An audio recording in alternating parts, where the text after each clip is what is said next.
മലപ്പുറം വളാഞ്ചേരിയിൽ 40 ഏക്കറിലധികം നെൽകൃഷി വെള്ളത്തിൽ മുങ്ങി നശിച്ചു. പൈങ്കണ്ണൂർ ആലുക്കപ്പടി പാടശേഖരത്തിലാണ് കർഷകരുടെ കണ്ണീർ വീഴ്ത്തി നെൽപ്പാടങ്ങൾ വെള്ളത്തിൽ മുങ്ങിയത്. ദേശീയപാത റോഡ് നിർമ്മാണത്തിലെ അശാസ്ത്രീയത മൂലം വെള്ളം ഒഴുകിപ്പോകാൻ സൗകര്യമില്ലാത്തതിനാൽ 5 ദിവസത്തോളം വെള്ളം പാടത്ത് കെട്ടിനിന്നതാണ് കൃഷി നശിക്കാൻ കാരണം. വളാഞ്ചേരി പൈങ്കണ്ണൂർ ആലുക്കപ്പടി പാടശേഖരത്തിലെ 40 ഏക്കറിലധികം വരുന്ന നെൽകൃഷിയാണ് ഞാറുനട്ട് ദിവസങ്ങൾക്കകം വെള്ളത്തിൽ മുങ്ങി നശിച്ചത്. ദേശീയപാത റോഡ് നിർമ്മാണത്തിലെ അശാസ്ത്രീയത മൂലം വെള്ളം ഒഴുകിപ്പോകാൻ സൗകര്യമില്ലാത്തതിനാൽ 5 ദിവസത്തോളം വെള്ളം പാടത്ത് കെട്ടിനിന്നതാണ് കൃഷി നശിക്കാൻ കാരണം. നല്ലൊരു ഭാഗം ഞാറ് വെള്ളം ഇറങ്ങി തുടങ്ങിയപ്പോൾ വെള്ളത്തിനൊപ്പം ഒഴുകിപ്പോയതായും കർഷകർ പറയുന്നു. ഇത്രയും സ്ഥലം നട്ടതാണ് ഈ കാണുന്ന വള്ളക്കെട്ടൊക്കെ നിൽക്കുന്നതിൻ്റെ ഒക്കെ അടിയിൽ നെല്ലാണ് നട്ടിട്ട് 15-20 ദിവസമൊക്കെ ആയതാണ്.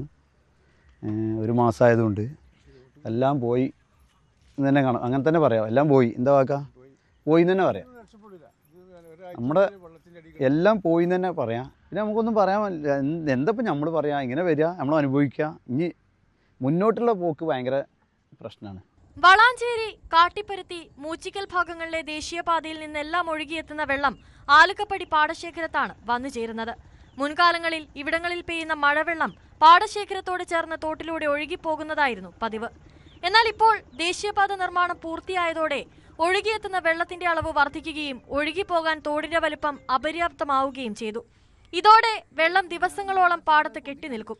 ഈ തോട് വലുപ്പം കൂട്ടിയാൽ പ്രശ്നത്തിന് ഒരു പരിധിവരെ പരിഹാരം കാണാമെന്ന് കർഷകർ പറയുന്നു. ഞങ്ങൾ നട്ട് കഴിഞ്ഞതിന് ശേഷം 1-2 മഴ പെയ്തിട്ട് അത് പോലെ ഈ പ്രാവശ്യം മഴ ലാസ്റ്റ് അധികം പെയ്തു. അത് കാരണമാണ് ഇവിടെ ഇത്ര വെള്ളപ്പെട്ടുള്ളത്. മേലെ ഹൈവേ റോഡ് വന്നപ്പോൾ